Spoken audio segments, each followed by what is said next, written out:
नमस्कार। आइए हम आज इस वीडियो में जानते हैं कि वार क्या होते हैं। सोमवार, मंगलवार, बुधवार, ये सब हैं क्या। देखिए, वार को समझने से पहले हमें सावन दिन समझना पड़ेगा। सावन दिन के संदर्भ में हमारे यहाँ बताया है उदयादुदयो भानो भूमि सावन वासरः, यानी भानु यानी सूर्य के उदय से दूसरे उदय तक के समय को सावन दिन कहते हैं। सावन दिन का अर्थ है कि एक सूर्योदय से दूसरे सूर्योदय का अंतराल। ये जो अंतराल है इसकी परिकल्पना हमारे यहाँ अहोरात्र से हुई है। अहोरात्र माने एक दिन और एक रात्रि को मिलाकर जो बनता है अहोरात्र, एक सूर्योदय से दूसरे सूर्योदय तक का समय। एक अहोरात्र में 60 घटी, हमारे यहाँ 60 घटी बताई गई हैं। आधुनिक विज्ञान से हमारे यहाँ 24 घंटे हैं, परंतु हमारे यहाँ एक दिन में 24 होरा की भी परिकल्पना है। यानी एक दिन में 24 होरा, जो कि घंटे के बराबर ही मान में होती है, 24 होरा का मान है। अब देखिए, अब हम पहले कि हम वारों के बारे में जाने, हम ये जानते हैं कि जो आधुनिक पाश्चात्य विज्ञान है उसमें ये ग्रहों के, ये वारों के नाम कैसे रखे गए हैं। तो सबसे पहले लेते हैं मंडे। तो मंडे मून से ही एसोसिएटेड है, जैसे कि हमारे यहाँ सोमवार चंद्रमा से संबंध रखता है। तो और ट्यूसडे है, वहाँ जर्मन गॉड है टिव, उनके नाम पर ट्यूसडे का नाम रखा गया है। वेडनेसडे के लिए जर्मन गॉड ऑडिन है।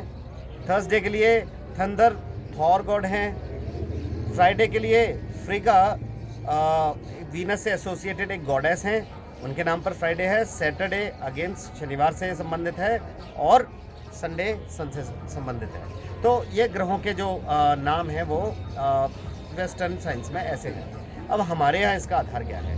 हमारे यहाँ कहा गया है कि दिन में 24 होरा होती हैं।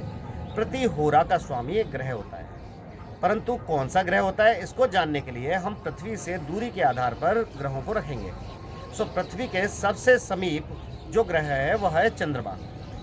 चंद्रमा से अगला बुध, बुध से अगला शुक्र, शुक्र से अगला सूर्य, सूर्य से अगला मंगल, मंगल से अगला बृहस्पति, बृहस्पति से अगला शनि। ये ग्रहों का दूरी का क्रम है पृथ्वी से।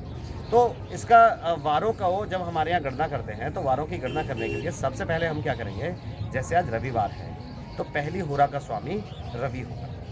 अब हम क्या करेंगे कि पहली होरा का स्वामी रवि है और दूसरी होरा का स्वामी, देखिए सूर्य से अगला दूसरा ग्रह है दूरी पर मंगल, तो दूसरी होरा का स्वामी मंगल।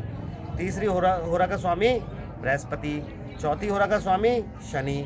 शनि से वापस आएंगे चंद्रमा, पांचवी होरा का, फिर चंद्रमा के बाद बुध, फिर उसके बाद शुक्र। ये क्रम जब हम चलाएंगे तो इस क्रम से हम पाएंगे कि 25वीं होरा रविवार से यानी सूर्यवार से 25वीं होरा का स्वामी चंद्रमा ही निकल कर आएगा। यानी 25वीं होरा अर्थात अगले दिन सूर्योदय के बाद पहली होरा का स्वामी चंद्रमा है। अब हम चंद्रमा से ही इस क्रम में करेंगे। अब चंद्रमा पहली होरा का स्वामी है तो दूसरी होरा का स्वामी बुध होगा, तीसरी होरा का स्वामी शुक्र, शुक्र से अगली होरा का स्वामी सूर्य होगा, सूर्य से अगली होरा का स्वामी मंगल होगा, मंगल से अगला बृहस्पति, बृहस्पति से अगला शनि। और इस क्रम को हम चलाते जाएंगे, और इस क्रम को हम जब चलाते हैं तो हम जानेंगे कि 25वीं होरा का स्वामी चंद्रवार से यानी सोमवार की पहली होरा से 25वीं होरा का स्वामी मंगल निकलेगा, इसलिए उस वार का नाम मंगल है।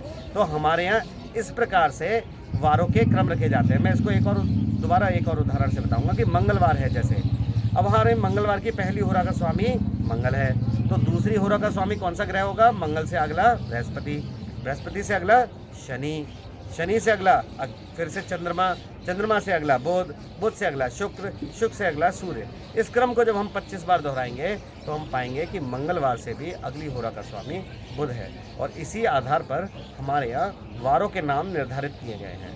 तो चाहे वो पाश्चात्य सभ्यता हो या हमारी भारतीय सभ्यता, सभी वारों के नाम ग्रहों के नाम पर ही आधारित हैं। भले ही वो उसे ट्यूसडे बोले, हम मंगलवार, वो उसे वेडनेसडे बोले, हम उसे बुधवार, परंतु सभी का आधार ग्रहों का नाम ही है। आशा है मैंने आपके वार के नामकरण और जन्म के संबंध में उत्तर दे दिया है। अगर कोई प्रश्न हो तो आप जरूर पूछते रहें और मैं उत्तर देता रहूँगा। धन्यवाद।